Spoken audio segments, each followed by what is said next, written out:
Bueno, en este video vamos a ver las características de los poliedros y de los cuerpos redondos. A continuación veremos el concepto de un poliedro. Es un sólido limitado por superficies planas llamadas caras. Los poliedros tienen unos elementos que son como se observan en el dibujo, el primer dibujo de la parte de abajo. Tenemos las caras que son las superficies planas o las figuras geométricas que lo limitan. Las aristas son los lados de las caras y los vértices son los puntos donde se encuentran tres o más caras. Los poliedros se clasifican según las medidas de sus ángulos en convexos, si todas sus caras son polígonos convexos. ¿Qué quiere decir que sea un polígono convexo? Eso lo vimos en la actividad anterior de geometría y nos dice que un polígono es convexo si ninguno de sus ángulos internos es mayor que 180. Y al trazar sus diagonales, estas quedan totalmente contenidas en el interior del polígono. También se dividen en polígonos cóncavos. Quiere decir que si alguna de sus caras es un polígono cóncavo, entonces sería un poliedro cóncavo. Y un polígono es cóncavo si al menos uno de sus ángulos internos es mayor que 180 grados y al trazar las diagonales alguna queda en el exterior del polígono. Bueno, en todos los poliedros se cumple el teorema de Euler, que establece una relación entre el número de caras, las aristas y los vértices. ¿Qué debe cumplir esta relación? Que el número de caras más el número de los vértices debe ser igual al número de aristas más 2. Los poliedros también se pueden clasificar en regulares e irregulares. Los regulares son aquellos cuyas caras son polígonos regulares y congruentes, ¿sí? Como lo observamos en la figura de abajo. Por ejemplo, el tetraedro regular está compuesto por 4 triángulos equiláteros iguales. El hexaedro está compuesto por 6 cuadrados iguales. También el octaedro por 8 triángulos equiláteros iguales y así sucesivamente. Bueno, en la tabla que observamos en la parte izquierda, donde está el poliedro irregular y el número de caras que concurren un vértice, podemos observar que el número 1, 2, 3, 4 y 5 en los poliedros se está refiriendo a los poliedros que hablamos anteriormente. Entonces podemos decir que en el tetraedro regular, el número de caras que concurren un vértice son 3. En el hexaedro serían 3 también. En el octaedro serían 4 caras que concurren un vértice. En el dodecaedro serían 3 caras. Y finalmente en el icosaedro serían 5 caras. Bueno, ahora continuaremos con los poliedros irregulares. Son aquellos cuyas caras no son todas congruentes, es decir, que no tienen la misma forma, o en los cuales no concurren el mismo número de caras por vértice. Los poliedros más comunes son los prismas y las pirámides, como observamos en el dibujo. La pirámide, por ejemplo, esta pirámide está formada en la base, la cara de la base es un pentágono y sus caras laterales están formadas por varios triángulos. Por tanto, entonces no está formado por caras congruentes, porque una es un pentágono y los otros son triángulos. Lo mismo sucede con el prisma. Las caras del prisma en las partes laterales son rectángulos y en la base que está abajo y en la superior observamos que está formado por por 2 hexágonos. Bueno, veamos cómo podemos definir los cuerpos redondos.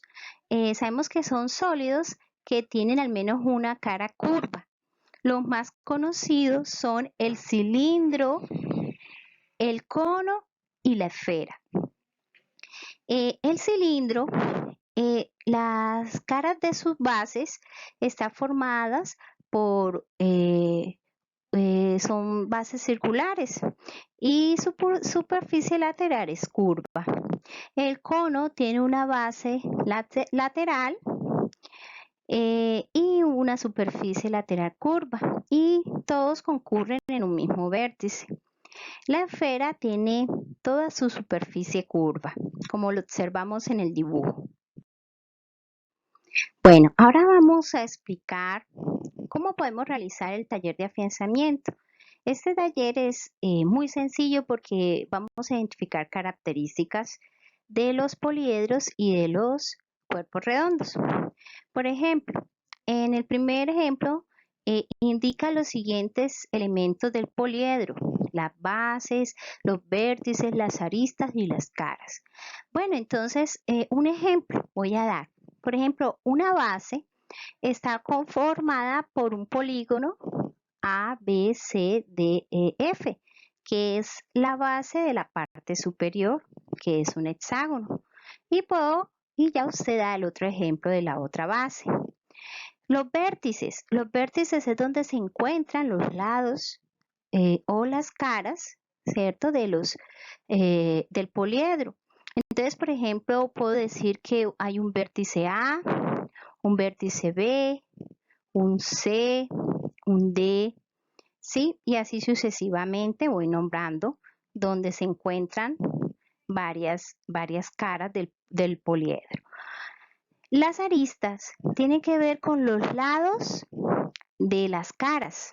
Entonces, yo puedo decir que una arista es AB, otra arista puede ser CD, otra arista puede ser EF y así sucesivamente usted va nombrando las aristas. Las caras son las figuras planas por las cuales están conformadas. Entonces, por ejemplo, podemos observar que la cara frontal de este poliedro es la primera cara LKEF y así sucesivamente se van nombrando las caras. Determinemos ahora si cada una de las siguientes afirmaciones es verdadera o falsa. Entonces, de acuerdo a la información dada, usted mira si se cumplen esas afirmaciones, que sean verdaderas o falsas. En el punto 9 y 10 nos dicen que en el siglo XVIII el matemático Leonhard Euler encontró una relación entre el número de caras, aristas y vértices de un poliedro convexo. Lo analizamos en la anterior diapositiva y vas a completar la siguiente tabla. Vas a mirar cuántas caras tiene, cuántos vértices, cuántas aristas. Y con base en esa tabla vas a aplicar para cada poliedro la relación y verificar si se cumple esa relación. Bueno, en los cuerpos redondos podemos observar la actividad que nos dice: completa la tabla con elementos de la vida cotidiana que se asemejen a los cuerpos redondos. Usted puede buscar en la vida cotidiana un objeto que sea semejante a una esfera, a un cono o a un cilindro. Y también en el 12 vamos a clasificar cada una de las imágenes según el cuerpo geométrico al que se asemejan. Y el 13 pues vamos a realizar del texto guía la evaluación de aprendizaje de la página 151. Entonces, si nos vamos a la página 151, la actividad de evaluación de aprendizaje nos dice que la galleta que enrolla un cono de helado tiene 14,5 centímetros de generatriz y 14 centímetros de altura. Calcula el radio máximo de la bola de helado que se puede poner en este cono. Bueno, entonces para nosotros calcular ese radio debemos aplicar el teorema de Pitágoras que vimos en la clase anterior, en la semana anterior. Y también pues vamos a trabajar con un modelo de la Tierra y se debe resolver ciertas preguntas. Entonces es importante que investigues acerca de la longitud de la circunferencia de la Tierra en el paralelo del Ecuador y en el meridiano de Greenwich para que puedas hacer este ejercicio. Bueno, espero que haya quedado un poco más clara la explicación y cualquier duda se pueden contactar conmigo al WhatsApp.